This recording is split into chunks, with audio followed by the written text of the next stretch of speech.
Beranikah aku berkorban demi kepentingan orang banyak? Renungan ini diinspirasikan dari bacaan Injil Yohanes 11 ayat 45 sampai dengan 56. Banyak di antara orang-orang Yahudi yang datang melawat Maria dan yang menyaksikan sendiri apa yang telah dibuat Yesus percaya kepadanya. Tetapi ada yang pergi kepada orang-orang Farisi dan menceritakan kepada mereka apa yang telah dibuat Yesus itu.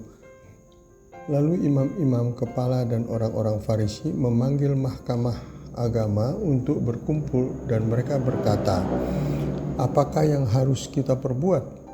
Sebab orang itu membuat banyak mukjizat. Apabila kita biarkan dia, maka semua orang akan percaya kepadanya dan orang-orang Roma akan datang dan akan merampas tempat suci kita serta bangsa kita."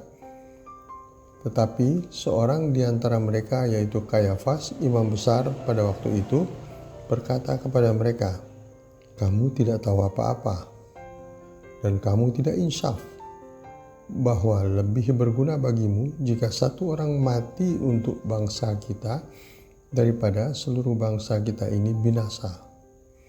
Hal itu dikatakannya bukan dari dirinya sendiri, tetapi sebagai imam besar pada tahun itu ia bernubuat bahwa Yesus akan mati untuk bangsa itu.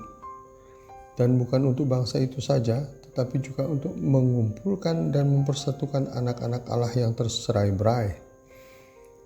Mulai dari hari itu mereka sepakat untuk membunuh dia. Karena itu, Yesus tidak tampil lagi di muka umum di antara orang-orang Yahudi.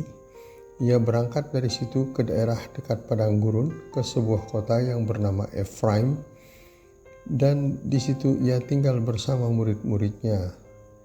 Pada waktu itu hari raya Paskah orang Yahudi sudah dekat, dan banyak orang dari negeri itu berangkat ke Yerusalem untuk menyucikan diri sebelum Paskah itu. Mereka mencari Yesus, dan sambil berdiri di dalam bait Allah, mereka berkata seorang kepada yang lain, "Bagaimana pendapatmu? Akan datang jugakah ia ke pesta?" Demikianlah Injil Tuhan. Terpujilah Kristus. Yesus sendiri tahu bahwa ia akan dibunuh. Bahkan cara pembunuhannya pun beliau tahu. Namun hal tersebut harus terjadi. Tuhan Yesus bersedia menerima dan menjalani itu semua, walaupun sesungguhnya dengan kuasa yang dimilikinya bisa membatalkan dan mengubah itu semua. Pertanyaannya, mengapa Tuhan bersedia menjalaninya, walaupun akan menderita berat dalam menjalaninya? Jawabnya adalah, Tuhan telah memprogramkan penyelamatan umat manusia dari dosa. Misi ini dianggap lebih penting bagi Yesus. Seringkali kita diperhadapkan dengan suatu misi yang harus mengorbankan diri kita sendiri demi keselamatan orang banyak, walaupun tingkatnya tidak sampai menderita dan mati. Mana yang kita pilih? Kita jalani dengan akibat orang lain terselamatkan dan kita mengalami kerugian, atau kita melarikan diri, menyelamatkan diri sendiri dengan melihat korban yang sangat banyak? Kisah Rianto, seorang anggota Banser NU yang menjaga gereja Ebenezer pada malam Natal 24 Desember 2020 adalah suatu contoh yang walaupun mungkin ia tidak tahu persis akibatnya, tetapi keputusannya untuk melarikan bungkusan tersebut adalah demi keselamatan orang banyak. Dan memang orang banyak terselamatkan dengan konsekuensi dirinya yang menjadi korban.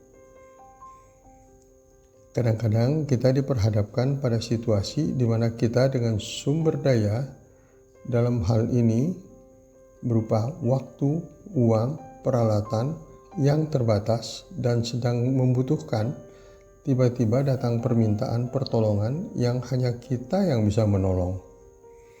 Dengan memberikan pertolongan ini, rencana kita sendiri jadi tertunda dan gagal. Sedangkan pihak yang akan tertolong adalah banyak orang. Apa yang harus saya pilih? Mementingkan rencana sendiri yang kesempatannya belum tentu datang lagi, atau memberikan bantuan kepada orang banyak. Percayalah, dari pengalaman-pengalaman yang lalu, ketika kita memilih memberikan bantuan kepada orang banyak, kita akan mendapat upahnya, minimal dalam bentuk kebahagiaan hati. Belum lagi, apa yang kita pikir untuk kepentingan pribadi kita tadi, mungkin saja sebetulnya bukanlah sesuatu yang baik untuk kita dan keluarga. Marilah berdoa. Ya Tuhan yang Maha Baik, Engkau sungguh baik. Tumbuhkanlah kerelaan dalam hati dan kehendak kami untuk memberikan atau menyerahkan apa yang dibutuhkan orang banyak pada saat kami sendiri sedang membutuhkannya. Bebaskanlah kami dari ketakutan kerugian karena memberi pertolongan, karena kami percaya Engkau akan memberikan yang lebih baik lagi kepada kami. Amin.